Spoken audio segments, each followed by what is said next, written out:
Don't get your feelings hurt. Read this.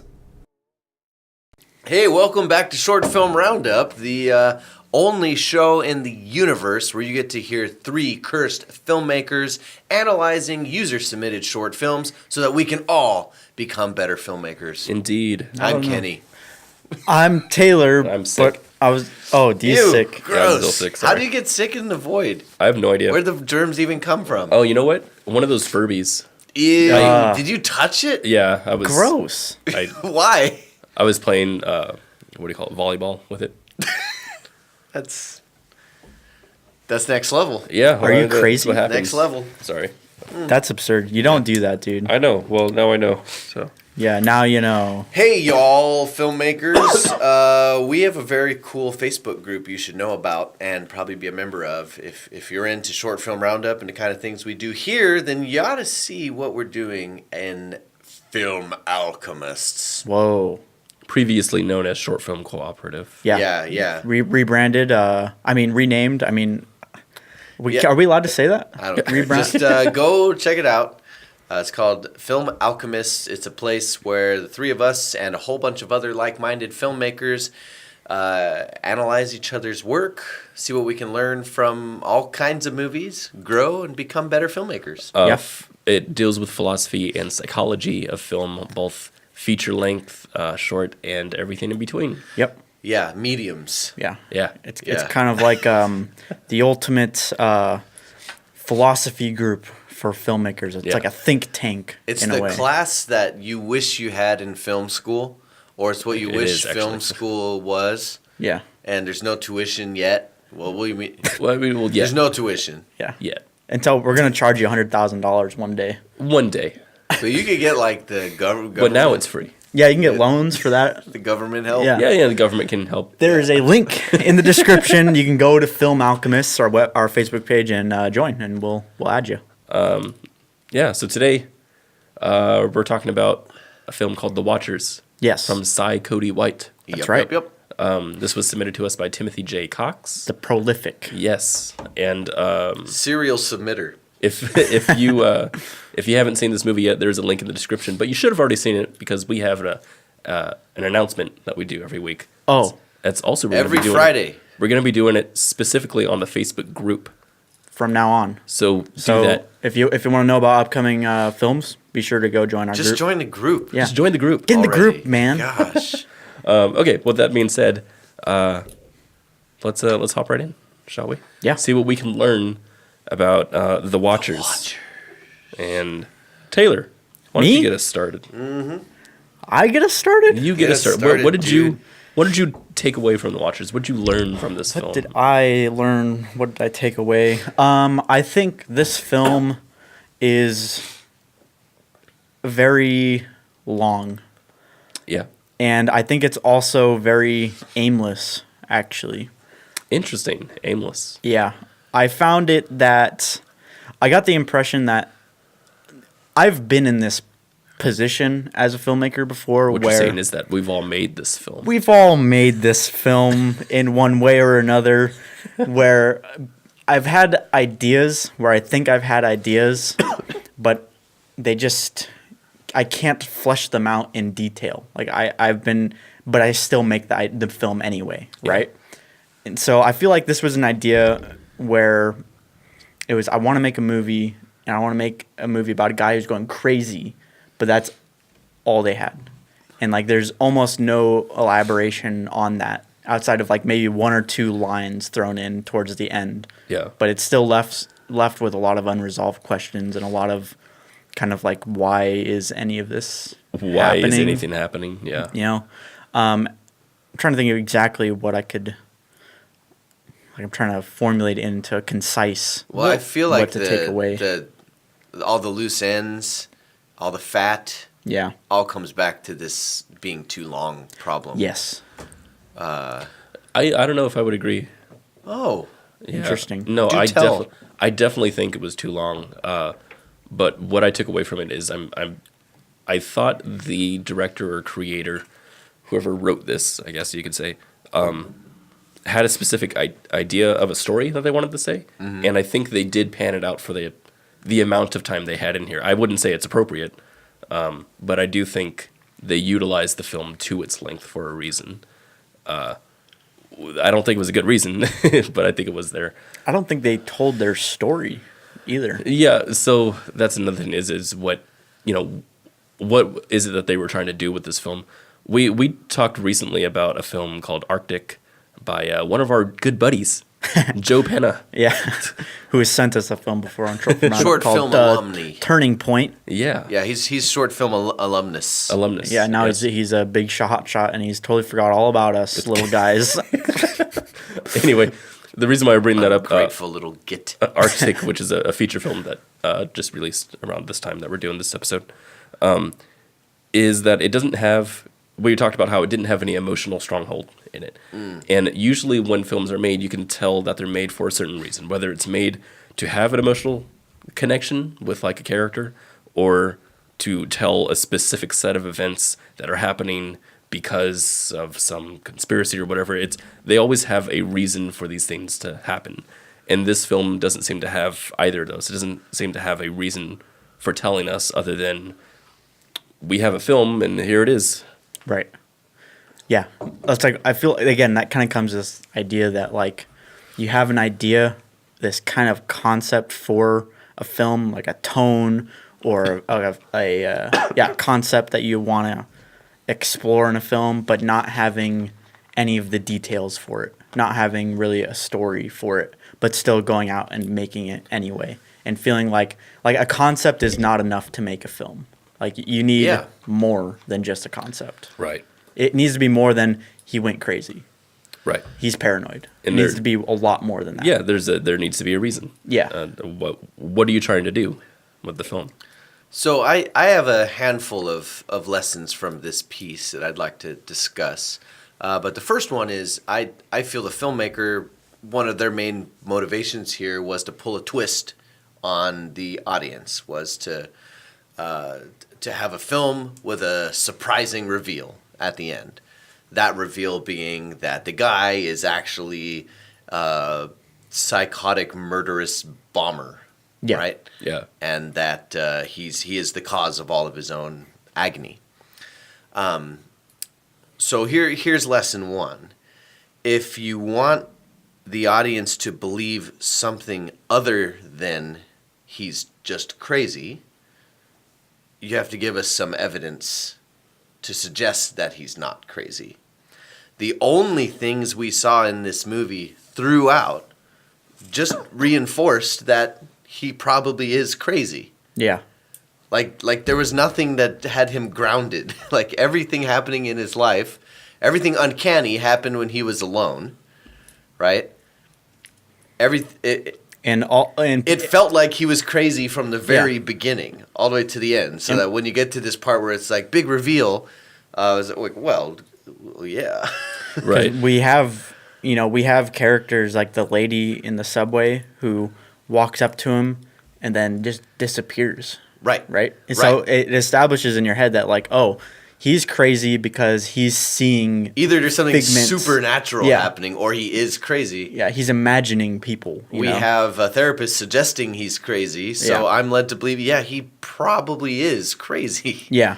And as soon as we saw the explosive stuff in his house, and he said, "Oh, I'm trying to be framed," I was like, "Nah, not buying it. It's not Those are real. yours. You made the bomb." Yeah. So next for me would be the importance of consistency in sound. This was a big problem in this film. So first, kudos to the filmmaker for going through the trouble of trying to do some Foley and ADR where it was needed. The only problem is that it's not mixed in any cohesive way, and there's some parts where you gave the attention to the bad sound, and other parts where it was ignored. And so we see scenes where one character is ADR'd and the other character is recorded from like the camera mic. So they sound like they're coming from two complete different worlds. We have other scenes where all the surrounding ambience literally fades out. ADR dialogue comes in, and then the ambient sound fades back in. It actually the story would have held together stronger if we just had bad sound throughout. Just standard bad sound throughout.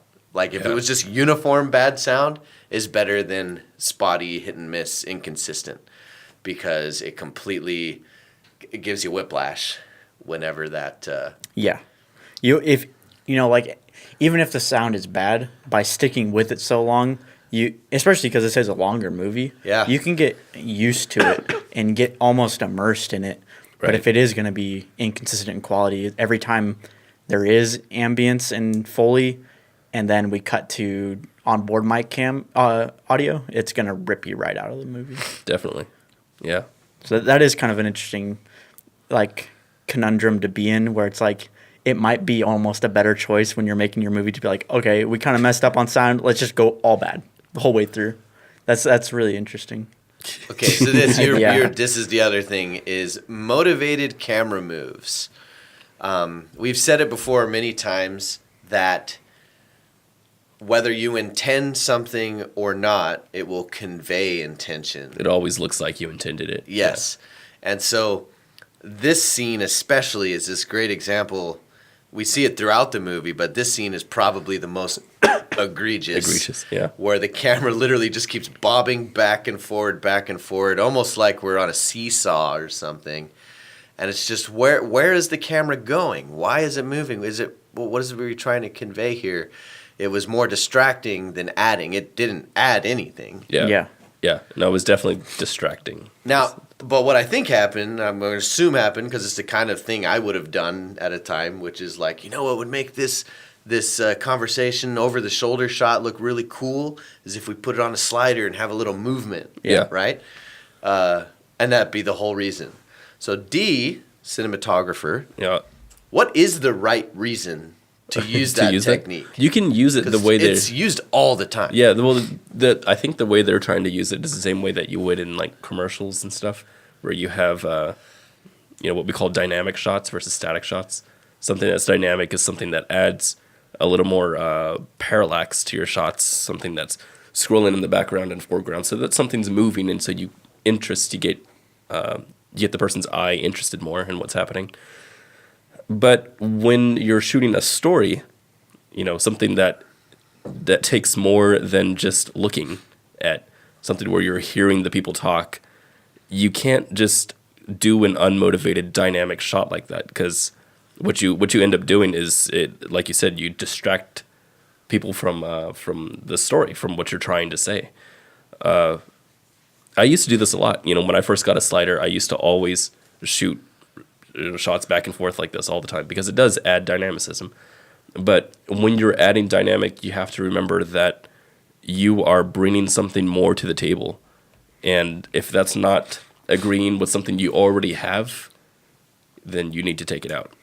Like right there, that was kind of conveying a sense of like, I could see that being done. Like I think of Wolf of Wall Street, right? And there are scenes in there where like they are like going crazy, like extremely high on like coke, and they're at a desk talking to each other, and the camera like flies in on each other back and forth because they're high on coke, Right. And so, and that's adding something to it. Exactly. It adds to it, and they're not talking about something super important, and it's not like a mundane conversation with your therapist. Right. They're both high on wealth and coke and the adrenaline of the stock market, Yeah. So it makes sense why that would happen. Yeah, and in fact, if we wanted to convey the feeling that our main character is, isolated, feeling alone, feeling invisible, feeling unimportant, not being understood, a static shot would have actually done that better. Better, yeah. One thing I want to point out is that the person who was shooting or directing seemed to understand that a little bit with their voyeuristic shots. Shots like this. I like that one. Shots like this. By the way, what a cool location Yeah, that is. That is a cool place. Shots where you're behind something. Even this, shots where you're behind something, and it conveys a feeling of being watched. And I thought that's what this person was trying to do. Exactly, paranoia. Yeah. So just take that same idea that you're trying to do here, which is which is convey a feeling that complements your story, and do it throughout. Yeah. You know, but certainly not that slider shot. That definitely did not help. One thing I want to say that, well, I don't know. I feel like everything that I'm going to say is going to come back to the feeling of you need to have something to say with your film. Maybe it's just because I'm still stuck on that from Arctic, but I feel like for example, I'm just kind of winging it here, but this part here, when we're following this person, why do they keep standing still and then running away? What is the purpose of that? Because it's creepy, right? Yeah. Why when the girl followed him on the subway, why did she talk in a robot voice? Because it's creepy. Why was her eyeline cut and then revealed later? So you wouldn't know who it was. Mystique. I like that shot, though. I like how it's slightly Dutch until it wobbled. It seems like there's a lot of tropiness going on here. Like Extremely, man. Yeah. In fact, and maybe it was by choice, but it super has the feel of like a mid-90s daytime TV show. TV show, yeah, definitely. Yeah. Especially like the title reveal at the beginning. Oh, Yeah. It's man. like super dramatic. That was insane. That we was need weird, to talk yeah. about music. This is very, I mean, the music was almost a bigger character than the character in this film. And I think that's an important thing to talk about, is the way we choose to use music in our movies. It's really easy for music to be a crutch, to use the music to try to add like the intensity that maybe didn't happen when you shot the scene. Right. It's also nice to use music to get rid of all that bad ambient sound you don't want to hear. Or if you just want it to look like it's a high production thing. Like I've done this too, you know. But it distracts more than it adds. It doesn't really less is more unless you have a very specific reason to have a music driven film. Right. Less is usually more. I think of our winner of Best Overall Film from last year at our own award show, Tube, which had a score that consisted of dum, dum, dum, dum, dum. It's very simplistic. Yeah. Yeah. And it was completely effective. Yeah. And it's because they complemented the tone. Yeah. Right? Yeah. This felt like they added music. But that's the thing, like And the that was music. about it. It felt like, if anything, the music destroyed the movie's tone. Right. Because, like, we had numbers in here that sounded like Danny Elfman. it's insane. Like, Yeah. like the scene where, so at the beginning of the movie, there's a scene where he's talking on the phone with the answering machine for the first time, and he's like straightening things in his kitchen, and there's this music playing, is like super goofy and weird. Yeah. And you could tell it's just a filmmaker saying, "Oh, this is good. Let's throw that in there." Right. You know? Oh, this is an action scene. Google So, action music. Yeah. Here we go. Throw this in there. And I'm going to be that guy. You know what? I'm just going to do it. I'm going to be that guy. Are you serious? I think you can say whatever you want. We are in a no one's going to harm us. Or I guess, here. I guess we're we're in a void. invincible. So. We're invincible. You can't We're hurt us. invincible. Every single sound effect and score in here was from the Video Copilot. What do you call it? Sound effects and music or something, whatever. I How forgot what would it's you called. know that? Oh, it's called Pro Scores. That's what it's called. How would you know that, D? Because I have it. That's true. If you're gonna use, if you're gonna use a free library, like it's not free, but if you're gonna use a widely available library to avoid sounding like something that's overused, try to do something with the sounds. You know, either lengthen them, layer them like crazy, or cut them in half, or do something with them because when you just let them play use out, them sparingly. Yeah, and exactly. When you just let them play out, people like me and other filmmakers who are probably the only ones watching this are going to be people who are gonna see that and be like, "Oh, you're using from the sound effects library." Yeah. It's like that's You're out of the movie. yeah. I mean that Or how often we hear songs and things where we heard them played countless times while previewing songs in Audio Jungle. Yeah. right. And so when we hear it in a movie, we hear in our head the watermark. Audio Jungle. Audio Jungle. Yeah. Audio Jungle. yeah. Yeah. I can understand though, like it's if you want to do like this film is all about. To me, I see a lot of like I'm doing this because that's what other movies do. Because this is what you do for movies. You slide the camera back and forth. You have these crazy shots. Yeah. And you have the music, the huge And the- bombastic score. The dramatic jump cuts. Yeah, and I can acknowledge that it's not easy to get a score like that Yeah. on with no budget. You know, Right. like Right. that is really hard to do.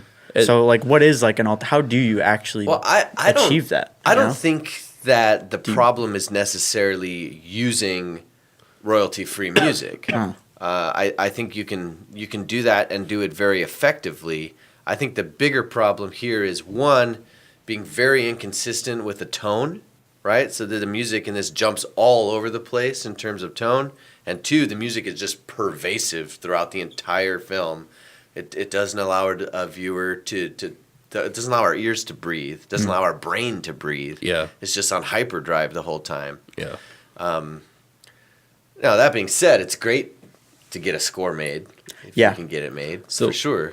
I'll say a comment to your question that score isn't using royalty free stuff like that, like you said, can be done effectively. Just like you can use cliches in your movie and still be effective at doing it if it complements doing so. You can use widely available sounds in your movie if it complements it. You know, just because something is royalty free, just because it's popular, doesn't make it bad. You know, when I was saying try to mask them, it's more of a, I guess it's more of a from a point of a creator. You know, because when I'm doing something like that, I don't want other people who are using the same exact tools I am to see that I'm using those tools.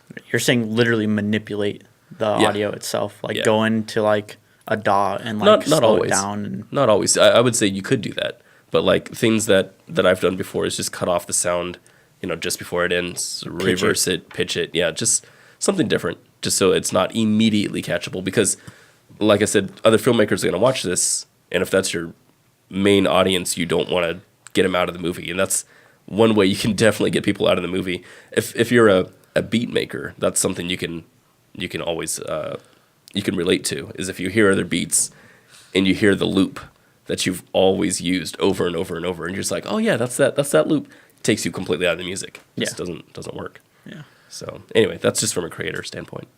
So if you want a big orchestral score and you don't have resources or budget to have one made, you're probably stuck looking for music you can license, right? But just because you have an action scene or a high intensity scene doesn't mean you need to have an orchestral score. That's true. Yeah. I mean, I've seen some awesome action scenes that are scored with a drum, yeah, Yeah. like one drum. There's a lot of ways you could do it, so I'd recommend collaborating with a musician. Almost any kind of musician, and just say, hey, what would you do with this scene? Yeah. You know, Yeah. there's a lot of people who do stuff for free just to get their work There is. in your movie. I've done scoring like that before, and it's really really effective and really nice. If you go, just ask for someone who's some sort of musician somewhere. You don't have to always know them. You can talk to someone online. yeah. But just give them your scene or give them your movie. Say what you're trying to achieve, and let them do what they do, and just start from there, and then build up something. But yeah, those things work. A lot of this stuff, I think, relies on intent, Yeah. and a lot of this feels like there was, like you said, or both of you said, they're trying to be a TV show. Yeah. And that with no budget is very challenging. So I think having a strong vision, strong intent, strong vision yeah, really can go a long way with a project like this. most of the problems all come down to like consistency in the way they've executed this movie. And if you had a very clear vision, you're going to execute it according to that. Instead, we have like all kinds of like weird graphics thrown in at strange places, unmotivated shots, Yeah. Music that's all over the place. There Get your movie laser focused. definitely. Yeah, from a director's standpoint. Yeah. Like figure out what you want to do with the movie and do that. There is something actually I want to point out that's a positive here Yeah. with this movie. Something that I think a lot of early filmmakers can learn from, and that's guerrilla filmmaking. Y'all. You can do guerrilla filmmaking and have something awesome. They've actually shot several scenes just using the cityscape of Yeah. New York Of around New York. them, and it worked really Yeah. well. It did. Yeah. That was cool. Like, Yeah. I mean, some of those shots, I was like, how did you get that? But then I'm just thinking, oh, right. They just stepped They just- outside and shot Yeah, it. yeah. Yeah, they're not renting out a subway. Right, exactly. So I just want to say that to any worked, beginning though, yeah. any beginning filmmakers who are doing this for the first time, like you can do this, and you're not, if you're not creating the film for like some big audience somewhere, this is something you can do. Almost certainly the people we just saw in that reverse shot Right. on the train None of with them knew. None of them know they're being in a movie right now. Right. And even if that is something you're worried about, is like filming someone's face, like get two of your friends to just be extras sitting there on the subway. you Yeah. know? Yeah, most def. I want to say something about acting, but I'm not really sure what to say. I think it's more of a casting decision here. I think that's what it usually comes down to with acting problems in short films. Yeah. Is you should almost, I think you should put more time and effort into your casting process than well, let me put it this way. The more time and effort you put into your casting process, the easier your directing is going to be. Yeah. Absolutely. It is very, very hard to pull the right performance out of the wrong cast. Absolutely. And I think that's all we have to say. I don't want to pick on anyone's acting Yeah, no. individually. That's I would say exactly what you said. Although I will shout out Tim. Nails it again. It's always good. Tim was good. Tim's always good. It was good. Tim was And good. he's always cast as someone with some kind of authority position. He's always the authority. It's interesting. Yeah. This is an older film. This Yeah, is probably one of the 2000 oldest films we've ever had on the show. 2010. 2010. It's It almost wasn't 10 years old. I don't know if it was shot on tape. It kind of looks like it, but It has a It sort of looks tape look. pretty standard def, I don't know. But then it has kind of like that. but it's still got that digital sort of thing going on. It's got that thing. Oh yeah, that's digital. I don't know. Anyway, so this is the part of the show where we talk to the filmmaker themselves, and we're going to ask specific questions about the production of the film. So if you would like to hear that, please continue watching. But also, if you want to get your film submitted to us and for us to do the same thing, there's a Google form link in our description. Click on that, fill out a form, and send your film to us. And we'll do to you what we've done to this. Yee. So if you have questions, because you may have picked up on some things that we missed, please write them below. Our filmmakers are awesome about responding to the questions that we ask here, and they'll probably respond to yours too. So please hop on in and join the conversation. Taylor. Hey, so my question would be, where are you now? Because this movie is almost 10 years old. So are you still making films out there? And if so, what's your most recent work? And do you look back on this and be like, and you're like, man, I've grown as a filmmaker or something like that? I don't know. Yeah, Cool. I don't know. Yeah, something like that. something like that. My question would be, what were you trying to do with this? Was this something you were trying to imitate a TV show? Were you trying to shoot like a pilot? If it was just a project of yours, it seems like it's a class project. And the reason why I say so is because there's a lot of filmmaking steps in here. There's ADR, there's some Foley, there's a lot of editing decisions, very specific editing decisions.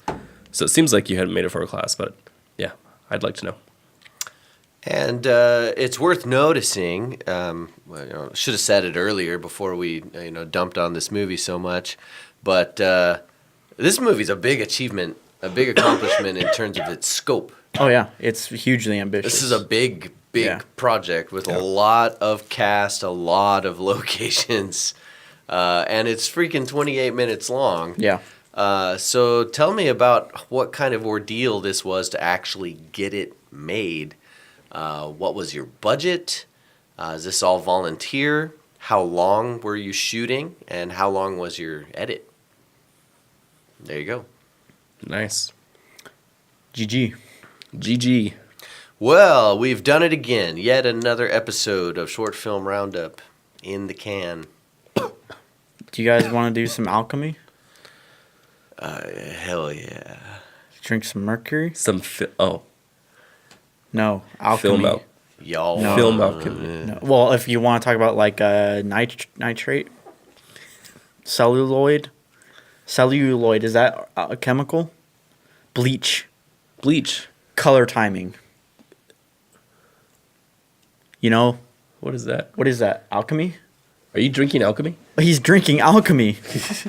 He's jumped down. why are you laying on the floor? Why are you? You just went and laid down on the floor. He's crazy.